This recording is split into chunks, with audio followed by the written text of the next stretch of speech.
So with that, I think we can get going. We can look at the agenda for the day, and the agenda looks something like this. So it's a little bit of a full schedule. We've got quite a lot to get through. And to start off with, we're going to be looking at who I am. So the person that's going to be rambling on for the next hour, a little bit about myself. Then we're going to look at Autodesk and an introduction to the company.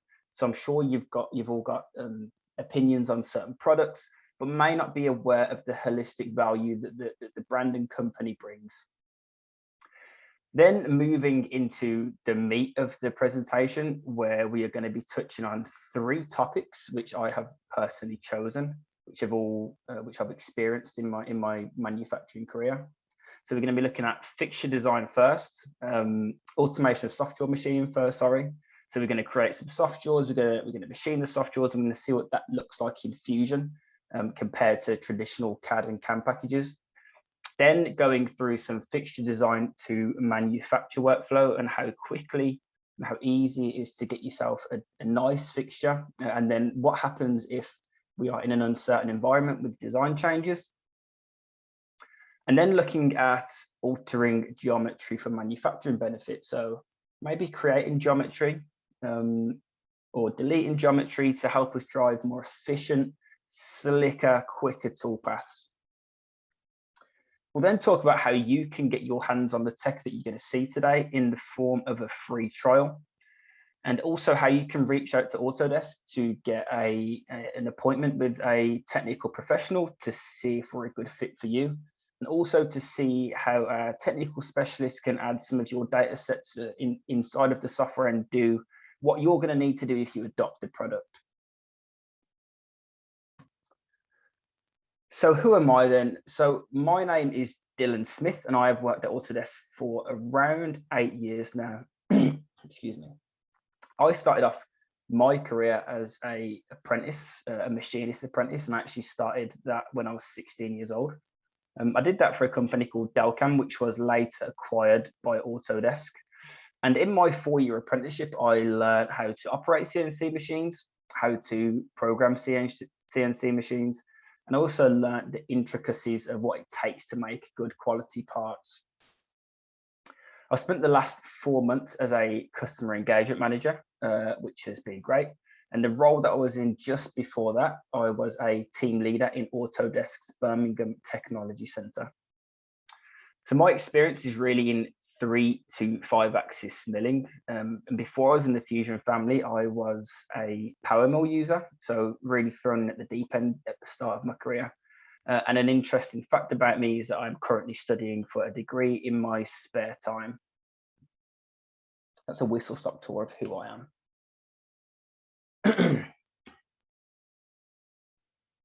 So a little bit about the company then. Many of you probably know Autodesk through individual products. Maybe you have affiliations, maybe you have used a certain product your whole life, and that's how you know the company. So you know the products opposed to the holistic brand. So whether that product is AutoCAD, Inventor, Fusion, Revit, whatever it is, it's important to know that the company is much more than the products that you simply affiliate it with. We operate in various industries, such as media and entertainment. So filmmaking, blockbuster series that you may have watched, there's a good chance that that was done by an Autodesk customer. Another one being architecture, engineering and construction. So skyscrapers, impressive architecture and building design. And then the one that I'm sure you're all very familiar with, which is design and manufacturing. So we have many different products in each of these industries to address different problems. So if we think about design and manufacturing, we've got products like Inventor, PowerMill, MoldFlow, NetFab, Fusion 360. And they're all addressing slightly different industry problems, but navigating nonetheless in the same sector. So that's a little bit really about what the whole company does, and hopefully that's gave you a little bit more of an insight into Autodesk opposed to thinking about one individual product. But of course, everyone here today is here to learn a bit more about Fusion 360 and is potentially interested in some of the workflows which have been advertised to happen in this webinar.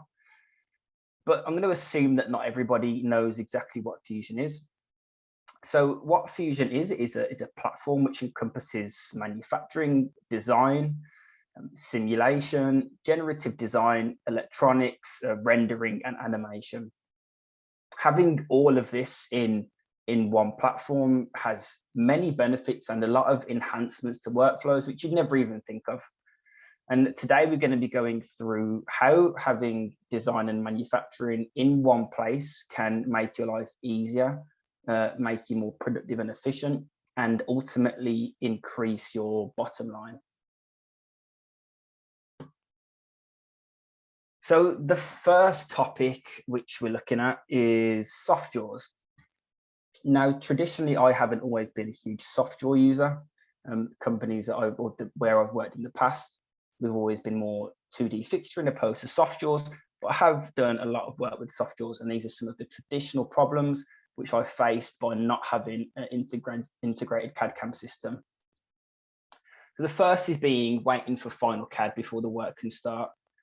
So we can't start to design our soft jaws, we cannot start to program our components, and we cannot start to program our soft jaws until we have the final CAD. If we do this and something changes, then there's a good chance that that work's going to be redundant and we've wasted time and money. The next one really hits home for me because I'm someone who's very messy when it comes to navigating folders, naming conventions, and keeping stuff in a nice, neat place where I can go back to it later. Importing and exporting from CAD to CAM package absolutely drives me up the wall. I'll have, in the instance of soft jaws, I have soft jaws V1, soft jaws V2, soft jaws V3. And if you're working with somebody else and this problem goes a little bit beyond OCD and into the danger zone of potentially working with out-of-date CAD, which can cause us to machine stuff which isn't correct, therefore wasting time and money again. The next one being late design changes. So it's quite similar to the first one, but this is in the sense that we've had the green light and then something changes right at the last minute. So if we got the green light from our manager, managing director, whoever it may be, and we went ahead and we programmed side one, we designed the soft jaws and we machined the soft jaws. Then for someone to come out and tell us whether this is the customer or the internal design department, say, nope, sorry, this is wrong. Everything that you've done is redundant, waste of time and a waste of money. And the last one, slight tweaks to the soft jaws. So if we create soft jaws or if we design them, we go from our CAD package to our CAM package, get into the CAM package and take a second look and think, actually, they're not quite deep enough. I forgot to offset the faces, so it's going to be too much of a tight fit. And I forgot to relieve the corners. We've then got to go back into the CAD package. So we import and export it again. We're wasting time. And if we've already programmed the soft jaws, that's just more time that we've wasted. So let's see how Fusion deals with some of these problems. So we have a component here. We have a fairly simple 2D part, which I would say suits soft jaws quite perfectly. And what we need to do certain things in here to make sure this stays stationary before we bring voice in. I've made sure that's stationary. So I've got this in my project now, and you'll notice that I've got a template there which says soft jaw template. Now, the reason I have a soft jaw template is because I use them quite regularly. And it wouldn't make sense for me to design them every single time. So by having a template, this allows me to simply import them into the design that I need and then continue to work. Now you'll notice now I'm going to break a link for these soft jaws. And by break a link, I mean this is going to be completely separate from the project here. So any changes that have been made here won't affect this document.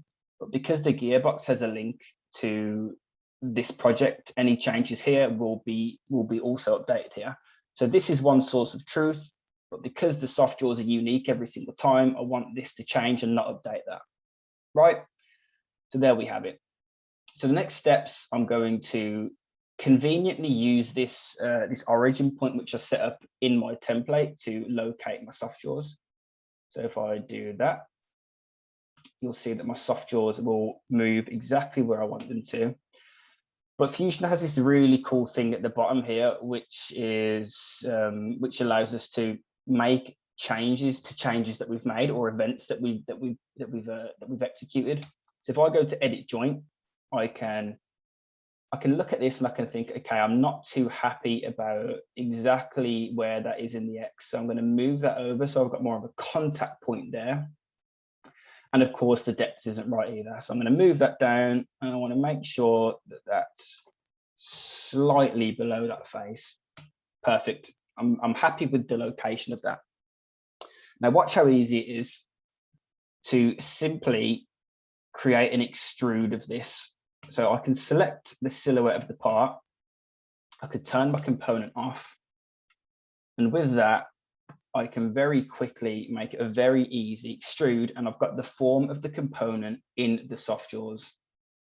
Now, I want to make sure that I select the bottom of the soft jaws for the extrude distance, because if I don't, then the component won't be associative. And by that, you'll know what I mean by that a little bit later when we make some changes to the jaws. So I'll select the bottom face, okay, that, and you'll see that I've got soft jaws. In lightning time, no time whatsoever, we've got soft jaws which look great. Now note that I go from the design workspace to the manufacture workspace in the click of a button. And now I want to create a manufacturing setup. All a manufacturing setup is me defining my manufacturing variables, such as where I want my work plane, G54, whatever you decide to call it, exactly what I want to machine. So it's this and this. And with that, it's done. You remember that I said earlier that soft jaws are something which I make often. And inside of Fusion, we have something called templates. So soft jaws are always the three same toolpaths. So I want to rough the soft jaws out with a 2D adaptive, which is Fusion's roughing solution on 2D geometry. I want to finish the horizontal faces. In this case, I'm going to use the horizontal toolpath, which is Fusion's flat finishing solution. And I also want to finish the vertical walls as well. So with the horizontal, I left a little bit of radial stock, and now I'm going to go in and I'm going to finish these. And you'll see there that I have designed and manufactured soft jaws in probably under 5 minutes. Now that is impressive. It didn't take us long to get there, but we're not here to see exactly how we do it. We're here to see how we overcome some of the traditional problems in the manufacturing cycle, or the design to manufacturing cycle. So let's throw a spanner in the works, and let's say that I'm not happy with these soft jaws. I don't think they're deep enough for one. So we're going to address that straight away, and we're going to edit the joint. Remember I said earlier that everything's associative. If I move that, I want these to be just below that face. If I move that, you will notice that my jaws instantly adjust to that new change, and they've updated with the click of a finger. So I'm happy with that. They've updated the depth, but I'm also not happy about the size of them. I don't like size for size soft jaws. I would rather it be slightly offset.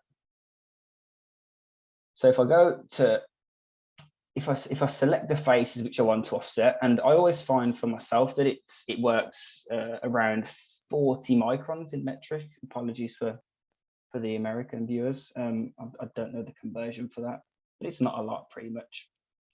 So we offset them faces, and we're looking at minus 40 microns, slightly push them out, and that should give us much more of a nicer fit, and it's not going to push the component up. And the final change is that I want to relieve these slightly. I think we've got more than enough contact point across the whole part that I can afford to relieve these, and it'll actually make my fit a lot better, because it's going to be a little bit of relief on either end. So we create that, we'll make it, it's like 5 mils more than enough. Okay. So we've quickly adjusted to the situation, and we've changed the jaws. Now I'm happy with the jaws, but let's think back a few steps where we programmed and put toolpaths on the jaws.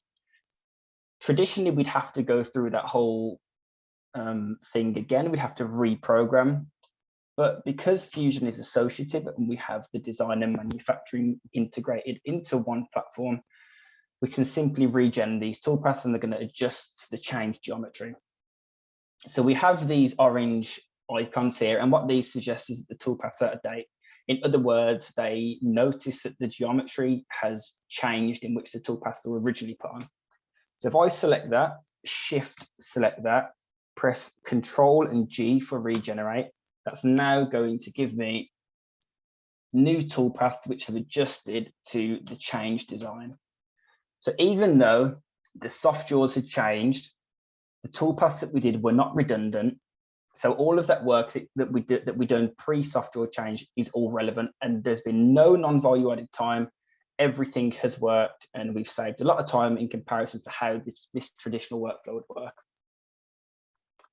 So that's the soft jaws, and that's how Fusion combats that awkward late design change, that awkward soft jaw change, and how that really affects our flow.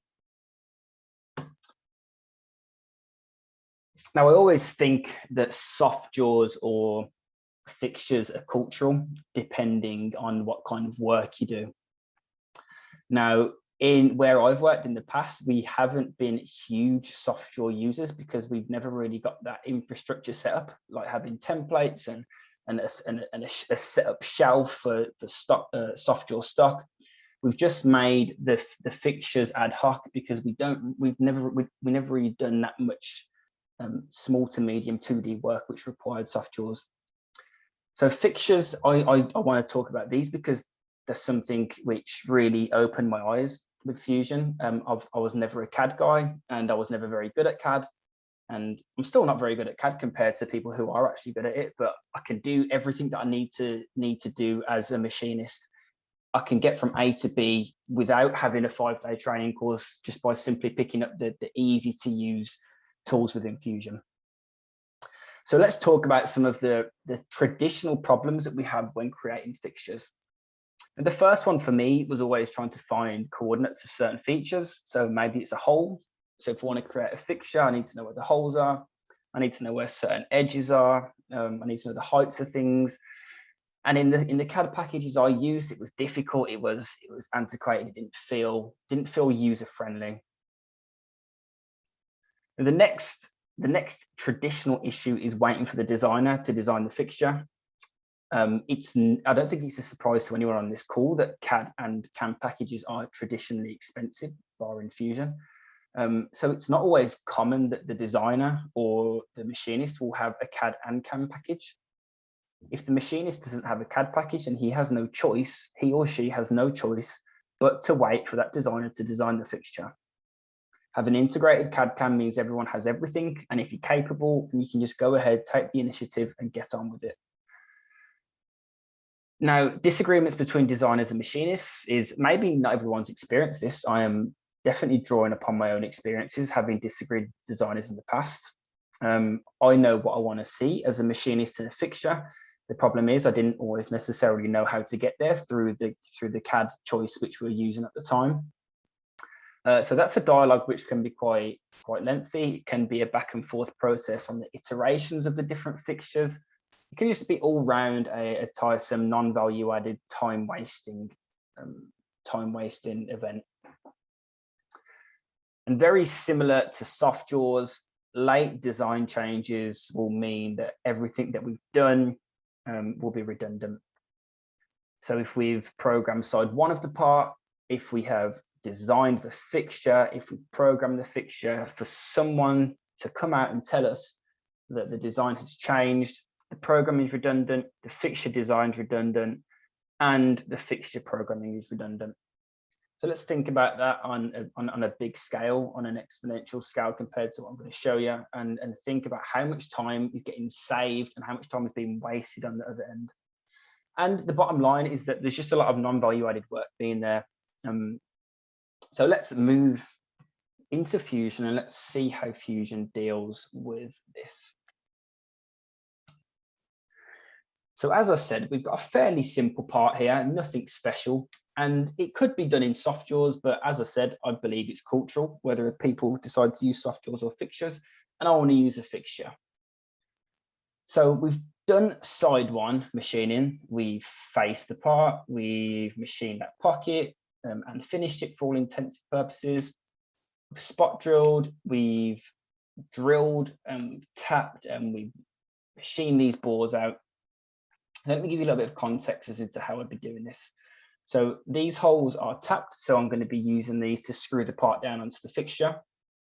These holes, however, are helical milled, so I'll be using these for orientation and location by using some dowels. So again, let's demonstrate going from manufacture to design in the click of a button, and let's start creating a fixture. So the fixture is going to be super simple. It's going to be 8 holes in a billet of material with a few counterbores.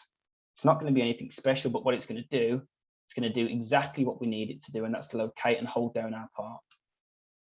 So we created an arbitrary block, which is going to act as our billet, 5 inches wide, 5 inches long, 2.6 inches wide.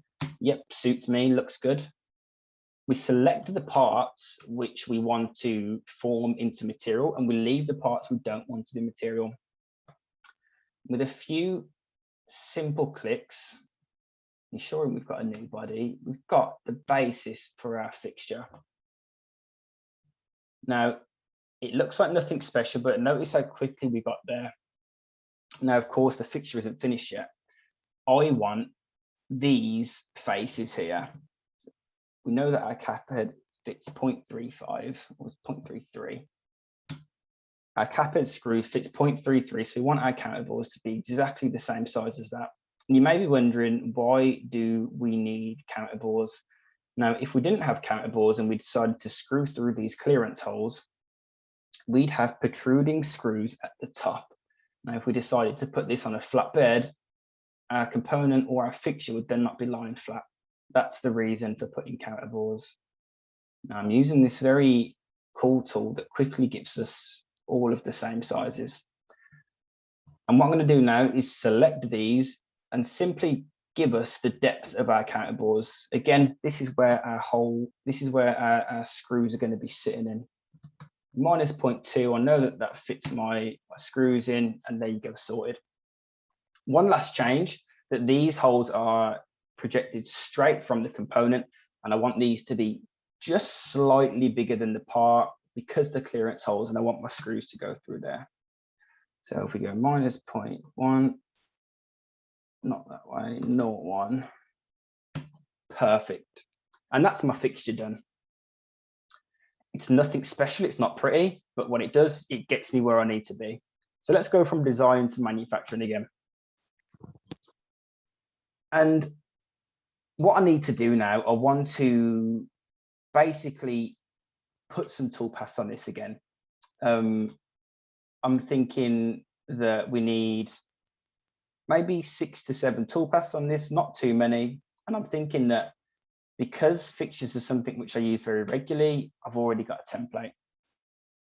So if we go to our template library again, we can see that conveniently we have something here called fixture op 1. Now, the fixtures that I commonly do are all 2D. They all have perpendicular faces, they all have parallel walls, they all have 2D form, they have holes, they have tapped holes, they have spot drilled holes. They all follow similar traits. So I've got a fixture op 1 template, and this populates my setup with a variety of different toolpaths which are necessary to manufacture this fixture. Now, all I'm doing now is making the selections, because although Fusion has gave me the toolpaths with the correct parameters, it still doesn't know what I want to select. And if you're thinking, what's the point of this? Think about all the different variables which you have to key in every single time you create a toolpath, such as feeds and speeds, step down, step overs associated with certain tools. Having all of this automated and logged is incredibly helpful. You'll notice how quickly I'm programming all of these toolpaths, which have the correct feeds and speeds, which have the correct parameters associated to them. It's because I've already done that work prior, and everything's ready to go. Now, again, we've just created a fixture, we've programmed a fixture in, I don't know, that was maybe around 5 minutes. So that alone was one of the first things when I started using Fusion that really struck me and grasped me. And I thought, wow, I've never been able to do CAD. I'm not a CAD guy. I've never been trained in it, but this allows me to create things quickly and it's simple to use as well. But again, it's not the theme of the day.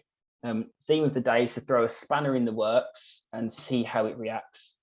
So let's think back to some of our bigger issues. And one of them big issues was definitely a design change. Now, how would a competitor who hasn't got integrated CAD CAM react to a design change here? Well, the fixture's redundant, the programs are all redundant, and you've wasted a lot of time. So let's contextualize it a bit. Let's say that the designer says that the 3-inch hole centers are a little bit too wide. Our component isn't rigid enough. We're going to bring it in a little bit to make it a little bit more rigid. Typically, this would make me very angry because I've done a lot of work towards this already. And if I didn't have Fusion, then it would have all been redundant. But what you'll notice is that my fixture, because it's associative with Fusion, it's updated with the change to the model. So although the model's changed, this doesn't mean that the fixture is redundant. So that's the first bit of time that we've saved right there. The fixture didn't take that long to make, granted, but what we're using here is a simple part to purely show you that the narrative of what we're playing into here. If this part is complex, and if that fixture took us 3 days to design, this is a very different story. Then it's not a few dollars that we've lost. It's potentially thousands of dollars that we've lost or saved. Now that's the first hurdle that we've got over. We haven't had to change the design. So let's bounce back into the manufacturing workspace, and you'll notice that all of our toolpaths are now out of date as well. Very annoying. Well, fortunately enough, as I showed you earlier, we have the select all, Control G, and Fusion's going to know exactly where to associate that toolpath back to with the new design change. So although the design's changed, these toolpaths are all still relevant. Thinking about traditional CAD CAM systems being separate entities, everything now would be redundant, but in this case, it's not. It's not only the part which has been saved, we've also programmed the fixture, and we can see that everything's also off here. Until we do that magic trick again, Control G, and everything instantaneously pops back up. So let's just think about that for a second. How are other people dealing with this? How are other solutions dealing with this? Things change. Late design changes may be uncommon, but they are definitely not unheard of. They can happen to any kind of company, no matter how good your streamlined workflow is. Fusion has the ability to quickly adapt to these situations without wasting time. And even if work done up front is not necessarily still valid, it's not redundant because we've simply updated it and it's all worked magically and came back. So that was the fixture demo. Now moving on to the last one, something which a few different geometries which have really caught me out in the past. So again, I'm drawing on my own personal experiences, and the first one being a tapered external fillet. So let's think about a external fillet which lives on a vertical wall, and as it tapers in, it becomes really, really difficult to machine. We can end up with kind of little scuff marks on the vertical face, which is probably finished, and it gets really difficult to machine. My way of getting around this is to untrim the fillet, and instead of having it tapered, to make it a full fat fillet, so we can machine it as if it was normal, and the job becomes a lot easier. 3D surface finishing around holes and pockets. Now, if we're on a 3D surface and we've got pockets, if we've got holes, it's very likely that our tool is going to try to jump into these, and this is bad for a number of reasons. The first one being that if we haven't yet removed the material of these holes, and our material is aluminium or anything harder, then there's a good chance that our tool is going to break. At best case, our tool is going to lose a few cutting edges, and the knock-on effect down the line to this is a poor surface finish. So I think that's the best case scenario. And the worst case scenario, something which I've been affected by, which is just the worst thing in the world, is when your tool dives into an area full of material and your work holding isn't as rigid as you'd like it to be, and the part moves. And now you're sitting there scratching your head because you've got to reset up the part. You've got to make sure that the surfaces are gonna match when they're not gonna match, because you're setting up a part again from scratch. And these are just things which we really, really want to avoid at all costs. And then flat finishing around holes and pockets, threaded holes there. So flat finishing toolpaths will try and go around pockets, try and go around holes, opposed to ignoring them, which is sometimes a good solution if the pocket or hole is big enough. But a lot of the time, if it's just simple tapped clearance drill holes, which are in the region of kind of sub 20 mil, sometimes makes sense to just go straight over them as if there wasn't there. Now, I don't think that I'm telling anybody anything that they haven't done or heard of before. But I think it's important for everybody to know that all of this is pure convenience. And I was doing this before I was using an integrated CAD/CAM package, but it was taking me a lot longer and it was really getting to me. Do you remember me telling you earlier about the fact that I'm poor at naming stuff, my file structures are awful, and I get lost in all of the mumbo jumbo file structures. So here we have a steering wheel center, which is a fairly simple part. And I'm sure everyone would agree that we'd expect the surface finish on this to be absolutely perfect. Now, there are a few issues which this comes with, and it's the holes. So we can see that our tool is trying its best to dive into these holes. Now, even if we've removed the material from these holes, we do not want it diving in here. It could leave undesired marks on the vertical walls. It could leave marks in the fillets. And there's just no need. Our tool has no business going in them holes. If the material is still there, as I mentioned earlier, then we're probably going to get a broken tool or a blunted cutting flute at best, and at worst, our part could potentially move. Now, the way that I've combated this is by doing a revolve of these faces around the center. By doing this, my toolpath completely ignores these holes, thus giving me a slicker, more efficient, quicker, all-round better toolpath. And I think everyone would agree that they'd much rather see that than that. Not only that, you can see in the bottom right-hand side that we have a cycle time of 8 minutes 54 for the better toolpath and a cycle time of 9 minutes 10 for the worst toolpath. So not only are we getting a better quality toolpath, we're also saving time. So this is one way in which I decided to do it. But it's important for everyone to know that with integrated CAD/CAM, we can do things however we decide to do them. There's more than one way to skin a cat, is a traditional saying. So this is one way that I decided to do it. And here I have copy and pasted this body, because we can do that inside the Fusion. And we have it here. And all I've done, I've simply deleted all the holes, and I've left one to show everyone how easy it is to delete holes. Select that, press delete, and it's gone. So this was just another way of getting to the same place that I am there. Instead of patching the holes or doing a revolve around the component to cover up the holes, I've decided to delete the holes instead. Now, again, either way works. But as I said, I'm sure that I'm not showing you anything new. I'm just showing you how much more convenient it is having an integrated CAD/CAM system. Now, we have one more example of this, and it's this component here. Now, I've just showed you a revolve, and I have also showed you that we can copy and delete certain features. Now I want to show you something else. So we've got our toolpath here, and again, we are experiencing the same problems. we're diving right in. We go in really deep into the hole. If we go too deep, we're going to end up colliding with a holder. If there's material in there, we're going to break the tool. We are going to blunt the edges.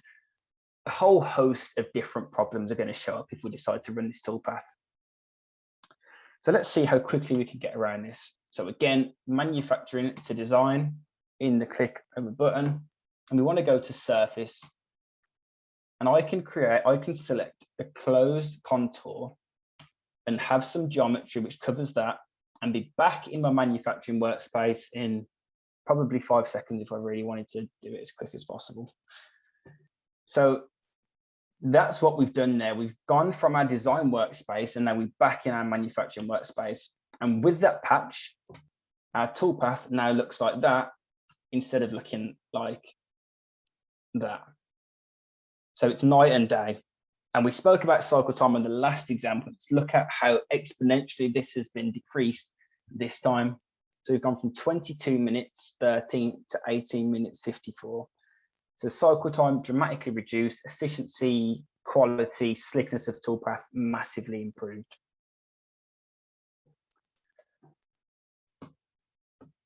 Now, to summarize everything that we've been over today, firstly, we looked at soft jaws. We looked at how easy it was to create soft jaws, how easy it was to change them, and how Fusion could cope with a changing environment.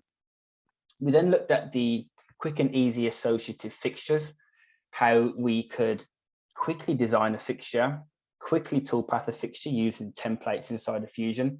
And then if there was a major design change, how all of the work that we'd done prior to this wasn't redundant. We simply had to press the magic button, Control and G, and everything came back. And finally, we looked at how geometry can drive better toolpaths. So how we can quickly flick between the design workspace and the manufacturing workspace, really emphasizing that convenience of integrated CAD/CAM further than just the benefits itself. I believe convenience plays a huge part into how seamless Fusion is to use. You've seen how quick it was for us to add geometry, go from one workspace to another. And you'll all be pleased to know that we have a limited time offer, which is 30% off Fusion, which means it's under $400 at the moment for the year, which is, of course, it's a subscription model. Again, for a limited time only, so it's only on until June the 30th. If you have any questions, if you have any queries, and you want to speak to someone directly, then contact us on any of these email addresses here. My colleague Spencer will be asking, we'll be putting all of these details in the chat. So if you do want to email somebody who falls in your geo, take down the email address, shoot us an email. We can see if Fusion is going to be a good fit for you. And then if we get to that stage, we can give you a personalized custom demo on a data set of your choice. Now, thank you very much, everyone, for listening. I hope everyone found some kind of value in this today. I hope I didn't bore you too much. I hope everyone's Fusion knowledge has increased a little bit. And with that, Spence, do we have any questions? Thanks very much, Dill. Yeah, great presentation as always. We have a couple of questions come in. The first one actually related to something you said right at the beginning of the webinar. And it was what you mentioned about a Birmingham Technology Centre. What do you use that technology centre for? Like, what's its purpose within Autodesk? So our Birmingham Technology Centre is a facility in which we have various different machines. So we have CNC mills, we have CNC lathes, we have industrial robots, we have a dedicated additive manufacturing sector. And what we do here, we put our products through the ringer, if you like.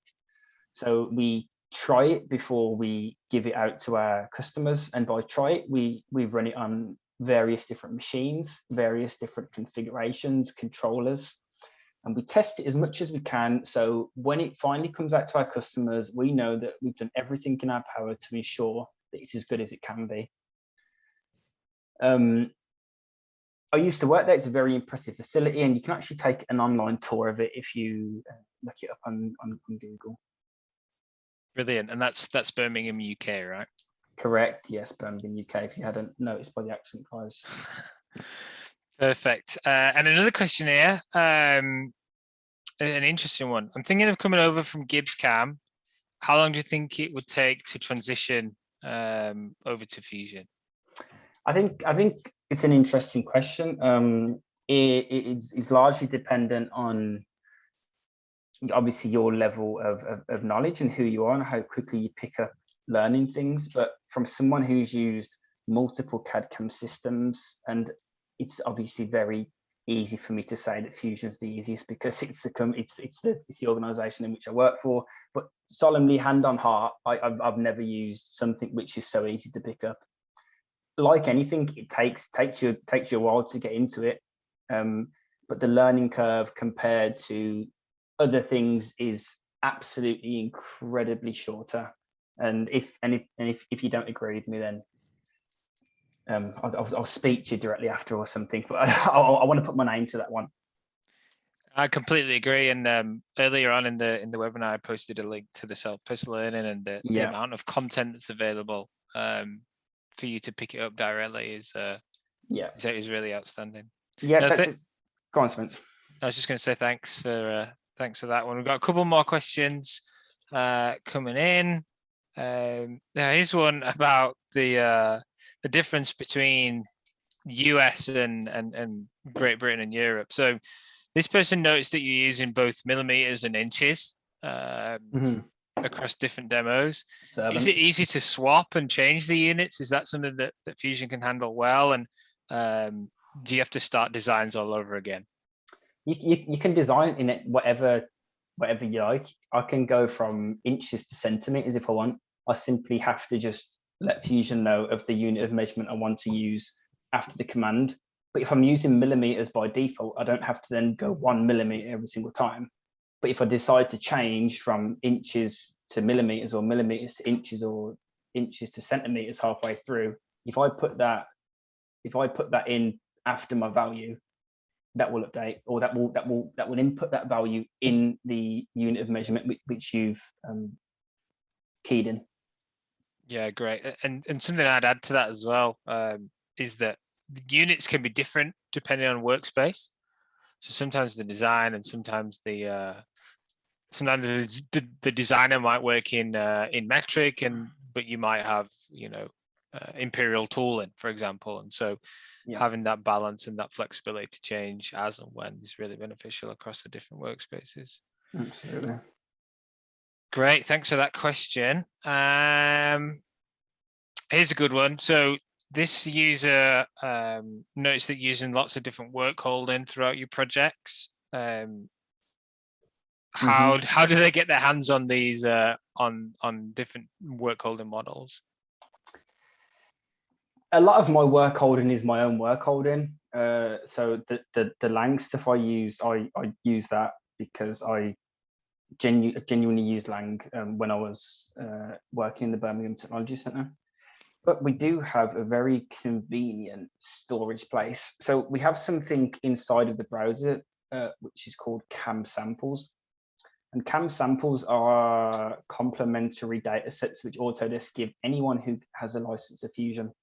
And they have a lot of different content in, from kind of introductions, examples of how to program things. And one of the really useful folders is work holding. Now we've got a number of relationships with various manufacturers, and these are just some of them here. So if you use the Orange device, if you use Lang, as I do, if we go in here, we've got a load of different Lang devices, and all of this is complementary or free, as I said, and it's all been modeled and it's been created the right way in Fusion. So the jaws are going to move nicely and it's going to act exactly the way you like. But as I said, if the manufacturer's there, then you'll have your device. If not, it's an integrated CAD CAM system, so you can simply drag it in.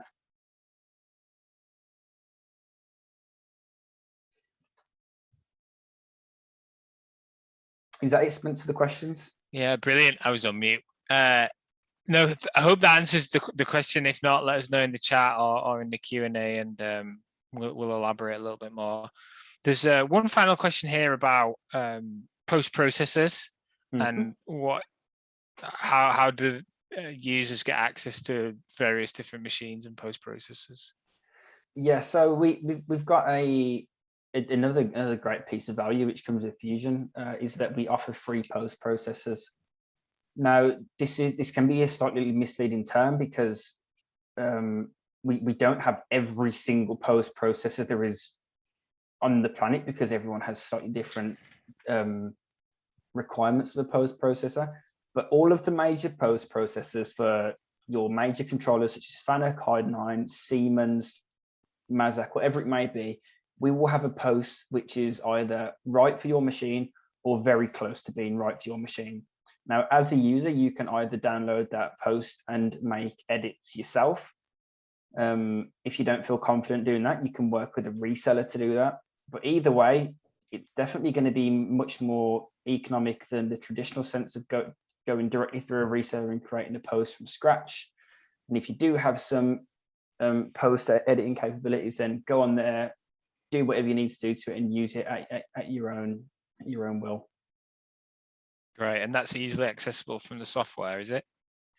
So we can put the link in the chat. Actually, it's HSM. I'm going to stop sharing for the moment, and then I can share this link with everyone. But yeah, we have a website, and I encourage you all, HSM tools, I encourage you all to go on here, look at your own machines,